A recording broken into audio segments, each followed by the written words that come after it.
joined now by someone who had an awful lot to do with the look of Doctor Who when it came back in 2005. He was responsible for some of the smaller props as well as the set dressing in both Christopher Eccleston and David Tennant's first series, as well as having worked upon Sarah Jane and Torchwood. So I'd like to introduce Head of Prop Fabrication and freelance prop maker Mark Cordory. How are you? Hi Alex, I'm fine, thank you. Thank you for the invite. Oh, well, thank you for doing this. You know, you had such an influence on Doctor Who. It's fantastic to be able to talk to you about just some of the things that you did on the show. But I was wondering if we could perhaps start by explaining what prop fabrication is, because, as I say, you were head of the department when Doctor Who came back. Yeah, well, props fabrication is basically making the props that you can't get off the shelf, which obviously in something like Doctor Who, there's a lot of sci-fi, tech, future alien props, which you can't just take off the shelf and use. So myself and my department were responsible for making the physical versions of any of those space tech stuff. There's a lot of stuff, space stuff. So as a department, that must have been quite a big team then, because you're not just doing those small handheld props, you are adding to sets. There's a lot to do. Yeah, there was a lot to do, but we weren't a big team. I mean, we had, when we first started, the production was based in an old carpet warehouse just outside Newport. Literally, my workshop was a mezzanine above the studio set where the TARDIS was situated. And it was literally, started off, it was just me. I came in on the Dalek episode full-time, but I had been making props freelance for previous episodes prior to that. So I officially joined the team on the Dalek episode, and it was just me. I then managed to get in one other person, Penny Howarth, who I'd been working with on Corpse Bride in London. And for ages, it was just the two of us. We occasionally freelanced or subcontracted stuff outside because we had so few facilities. I mean, I've got more facilities in my garden shed than we had to start the production for the Eccleston season. So we had to subcontract stuff when we didn't have the facilities to produce things like laser cutting or whatever, or milling or tooling. But the core team was me and Penny, and that was it for the first season. And I think that first season in particular, it's very well crafted and it jumps between present day, alien worlds and historical. And from your point of view, are any one of those settings more straightforward? I don't think anything was straightforward. I mean, that you'd kind of think that the more modern day ones were, or the more contemporary ones were easier to work on. But that's not necessarily the case. I mean, each episode had its own challenges. I mean, whether it was in the far future, you were doing weird tech, or you were trying to reproduce things during the World War II two-parter, the Empty Child two-parter. So, no, I wouldn't say anything was particularly easier than anything else. They just had different challenges. And I suppose one story that particularly kept you busy would have been End of the World, things like Cassandra, the Mox of Balhoun. There must have been lots of additions to costumes, as well as building something like the Cassandra frame. Well, I didn't build the Cassandra frame. My involvement with the Cassandra frame was when she reappeared in a later episode, and I had to redress the Cassandra frame to make it look aged and damaged. So all I was doing was redecorating an existing piece which had been made by another company. So in those terms, I have minimal involvement in Cassandra. One set that I always think is still to this day very striking is the Dalek Mothership towards the end of the series. Oh, yeah. And something like that, obviously, construction goes in and builds the sort of basic shape of it. how much you then left to add? Is it the finer details or something like that? Was it quite a lot of your work? No, the Dalek ship interior, I actually had quite a lot of input into. The central column, the sort of mushroom-shaped central column that was in it, I chose the hexagonal vac form which clad that, and also all the individual little details, the dials and the sort of the surface detailing around the pods. That was basically all me as well. An interesting little thing on that was that a lot of stuff we just had to use what was around because we had minimal budget. We couldn't really construct a lot of stuff from scratch, but we had the vac forms of the TARDIS roundels in the workshop. And if you look closely, the surface detailing, some of the surface detailing in the Dalek command ship, you can see TARDIS roundels are in there, and we put plasma plates behind a lot of them because I don't think they're even still going. Gadget, a store that did like gadgety stuff. They had a store in Cardiff and they were selling off plasma plates really cheap. So I just went in and bought up their entire stock. And all those plasma plates are behind the various control consoles and details, both in the Dalek ship and on the space station. I can't remember what that was called. But the main ship where the controller sits.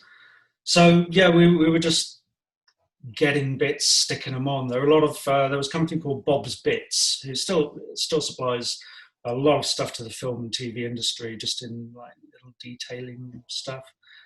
So we had a big box of Bob's Bits, which we would always be dipping into to stick on things and make other things out of. So yeah, it's whatever's to hand, big boxes of stuff, and you just grab it, stick it on. So something like that, obviously you've got a concept design for the set, but those finer details, is it very much left to you to just sort of take what you think is suitable? It was, yeah. Especially on the first series. We were, I think everybody on the production was learning as they went. I mean, obviously, people had specific skills. Cameraman wasn't learning as they were going, but because of the prestige of the production, I mean, it's Doctor Who, Doctor Who, it had to be good. But I think there were a lot of us just going like, wow, okay, we have to do our best here. So there was, I wouldn't say the chain of, within the art department, I don't think the chain was as precise as you would get within, say, a major film production. So there were a lot of grey areas which you could fill in yourself. I mean, quite often there would be briefs within the script, and there hadn't actually been time to create a concept for it. So I would just make something which fulfilled the brief within the script without even having a concept around. And I don't think that would really happen in a lot of productions. But it was nice because it gave a lot of freedom, creative freedom to do stuff. And how did things change between the first series and the second? Because obviously, it's then an established success. Were you able to sort of reevaluate and expand the team? We got one other person in, which was Nick Robato, who I'd worked with in a previous company. We were moved to Treforest Industrial Estate, so we were no longer sitting in a mezzanine as we were on the first series. I mean, the mezzanine was literally the only soundproofing between us and the TARDIS stage were drops of old carpet which they'd found in the carpet warehouse. So soundproofing, whenever they were filming on the TARDIS set, we had to stop working on the mezzanine, which isn't great. So we were transferred to a new workshop. Again, I mean, it was very basic. It was just 2 rooms and a sink, and that literally was our facilities. So again, we're not talking high production value stuff. It was, again, workshop, 4 walls, benches, sink. And the sink was a step up because we didn't have one in the last place. We got a new place to work, and that was basically it. And I suppose one of the sort of early projects for that first series would have been dressing the SS Madame de Pompadour, the whole spaceship, consoles and everything. Yeah, that was fun. That was one of my favourite set dresses. The main control console in the Madame Pompadour started life just as a big pile of scrap and junk, which they dumped in the middle of the studio and then turned to me and said, make that into a control console. So I think it was 2 days I spent just assembling stuff together. And then we had a few bespoke pieces which were key to the action, which had been incorporated into the control console, but everything else was just made out of scrap.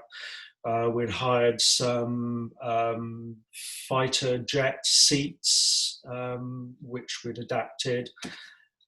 Just general background dressing to make things look pretty.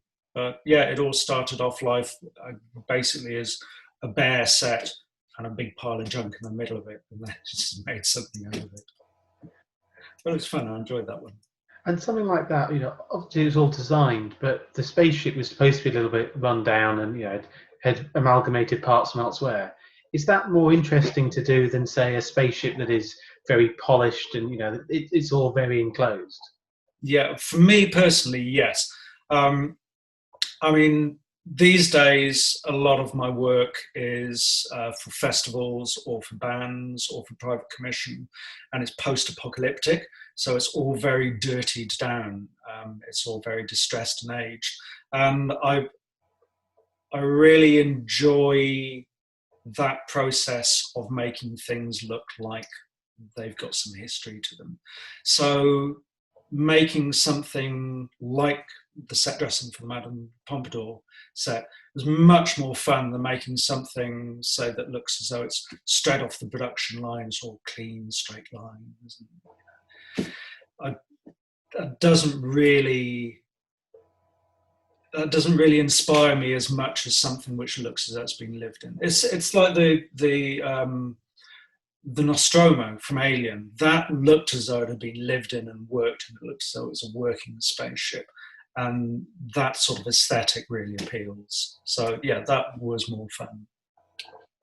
And particularly during Tennant's time, there seemed to be a lot of props that the Doctor had seemingly assembled from what he had. Things like in Blink, his timey-wimey detector, which I think was like a radio and a bit of all sorts of everyday objects. Something like that. Are you just told here's the time period and this is what he could have had, or are you just sort of left to get on with it? It was the usual process. I had a bunch of junk dumped on the table. I honestly can't remember whether we even had a design for the timey-wimey device. I don't think we did. If we did have a design, it was just a basic concept. So that was an assembly piece. It was like, okay, there's a radio here. I've got the handle off something. I've got these reels, and I just put it together, and it was just assembled from scrap pieces.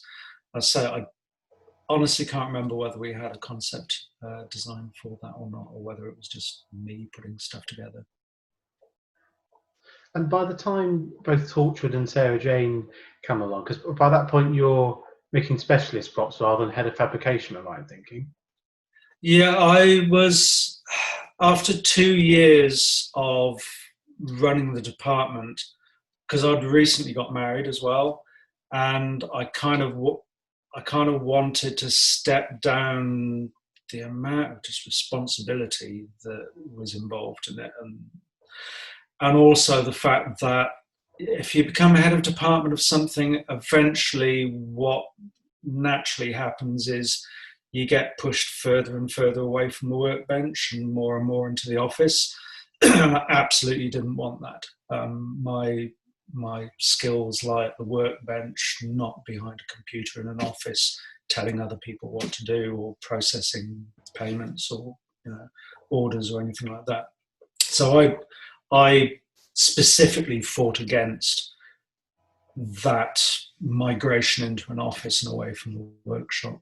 By the time Torchwood came along, we were subcontracting more stuff because, again, still we were in our third workshop and we still didn't have basic facilities really.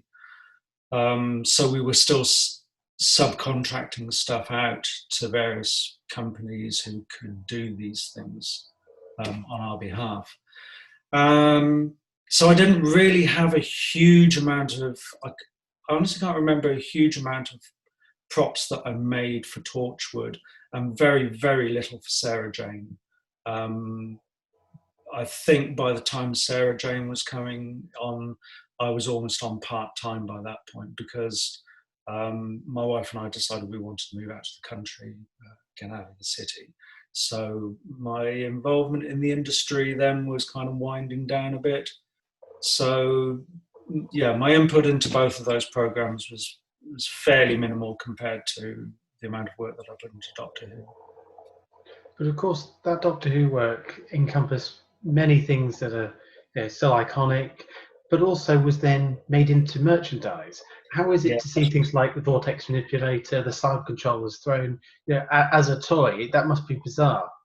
It is. It's quite weird. I mean, I have a copy of the toy Vortex Manipulator, and in all fairness, it did a really good job. I mean, I think it's very interesting seeing how the artists who create the replicas have done such an excellent job on them. So yeah, having my own mini, because it's the toy Vortex Manipulator is probably 3/4 scale.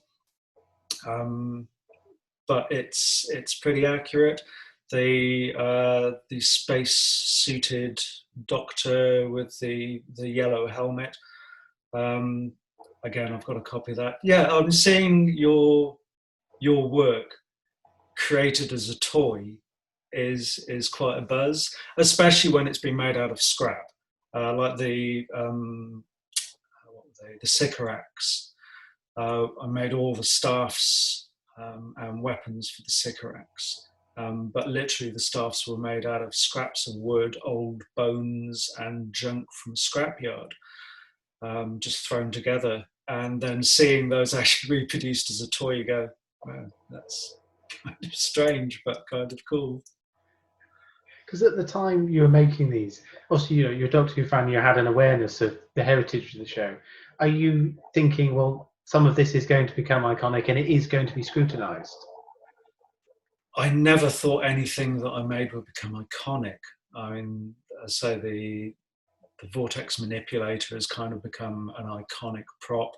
I think the Doctor's original space helmet, which went through however many different Doctors afterwards, that became fairly iconic. I mean, obviously, because I was a fan, I wanted it to be good. I didn't want to be that guy who made a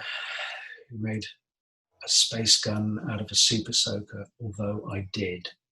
But that wasn't my choice. But I was dumped with a super soaker on the table one day and said, make a plasma cannon out of that. I went, okay. So I put a lot of work, I put a lot of heart, and I put a lot of passion into the stuff that I made within the limitations of time and budget and facilities that we had. But no, I never thought anything would become iconic, and it's nice to see that a few pieces have. And of course, I think you mentioned earlier, the Cyber Controller's Throne then made it to exhibitions, and people were able to see your work up close, which must have been sort of rewarding to know that's happening. Yeah, I mean, when I was a kid, I remember going down to Longleat and seeing the Doctor Who display that they had there. So the idea that some of my work has ended up in a contemporary display for Doctor Who is quite good. I mean, my 10-year-old self would have been jumping up and down on the sofa for joy at the thought that his adult self would have been working on the show that he was a big fan of. So yeah, it's a strange. And I think it's worth saying that as well as making sets and all sorts of space guns and things, you also have to do very intricate things like the inner workings of a Cyberman. And so it must be a wonderfully varied job. Yeah. I mean, a lot of what we were doing was relatively small scale. I mean, hand props. So you could get into the detail of those because you knew that the camera was going to be fairly close. But there were also bigger things like the interior set dressing for Captain Jack's Chulu ship, is it? The one in the two-part of the Doctor Dances and Child one. So, and that was just like the entire interior of a spaceship. So a much more different scale to the interior of a Cyberman's chest. So it was, yeah, each thing was a different challenge. But I'd like to think that each thing could stand up to close scrutiny. If the camera pulled in close, then it wouldn't go, ooh, that looks a bit ropey. And as they touched upon earlier, you also have to do historical things and things like, I suppose, like the Carrier Knights orbs, and you're taking historical but sort of making it a little bit science fiction. Does that involve a lot more research, or does that come more from a concept side of things? Oh, any research like that would generally come via the higher up the art department. So by the time, if there's a historical piece, then quite often you're just renting it. You're hiring stuff like that.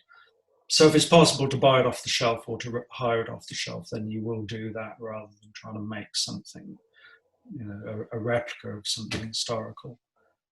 So I can't, off the top of my head, think of a specific piece that I was involved in making which would fit that bill. And as you say, Doctor Who wasn't your first television job by any means. An early one would have been Nightmare, am I right in thinking? Yeah, that's right. Yeah. So how did you initially become involved in that series? I was working for a good friend and mentor of mine who's now sadly passed, Bill Talbot, who ran a small props company in Cardiff, which is how I ended up in Cardiff. And we were doing stuff for various TV productions. I can't remember quite how we got the Nightmare job. I can't remember the process, whether they contacted us or whether we contacted them. But we ended up with the commission to make Smirkanoff, the dragon puppet for the show. So I got to design him. I did the concept drawings for him, and they were approved. And then I did the full body sculpt, and then a team of us sort of put them together, and then it came back to me for painting. And then we had the joy of sitting in a blue screen box, dressed in blue lycra, crouched underneath this dragon puppet, making it fly. And you also designed Eddie for Iron Maiden, am I right in thinking? I did an Eddie, yeah. We were, after a very convoluted story, which I won't go into, we landed a job, or we got an inquiry from Iron Maiden Sanctuary Records to produce an Eddie for their upcoming album and tour, Fear of the Dark. So again, I went through a lot of design concepts because they didn't really have an initial idea of what they wanted. So I just produced loads of different concepts for them and ended up on the phone to Bruce Dickinson, and then we kind of nailed down a concept, and then I sculpted him. And again, the same sort of team that put together Smirkanoff the Dragon, and the same sort of processes really. So yeah, and that was pretty cool. So I got to meet the band briefly up at Margam Park, where it was all photographed. And he ended up on the interior cover of the album, and his image was made into T-shirts, toured around on their tour that year. Iron Maiden. But something like that, if it's going out on a tour, do you have to design it differently to something for television? There are specific things. There's specific requirements for TV or for display, because Eddie was basically just a display piece, so you didn't have to do anything, you just have to look good. But when you're making something for TV or film, it has to be handled, it has to be used, it has to be safe. There are loads of different requirements in the way that you build and design things, depending on what it's going to be used for. That really. And looking back on your time on Doctor Who, Torchwood and Sarah Jane, is there one particular prop or set that you are most proud of, that you think really was just spot on for that? I think probably the pieces I like the most are the space helmets that we made, just because they look good on screen, and they ended up being used and reused and reused, and maybe they got 10 years of life out of them. So that was always a pleasure to see them pop up again. I think if I had to nail one piece, it would probably be the space helmets. Well, I think that's a lovely note to say thank you very much for your time, Mark. Absolute pleasure, Alex. Thank you very much.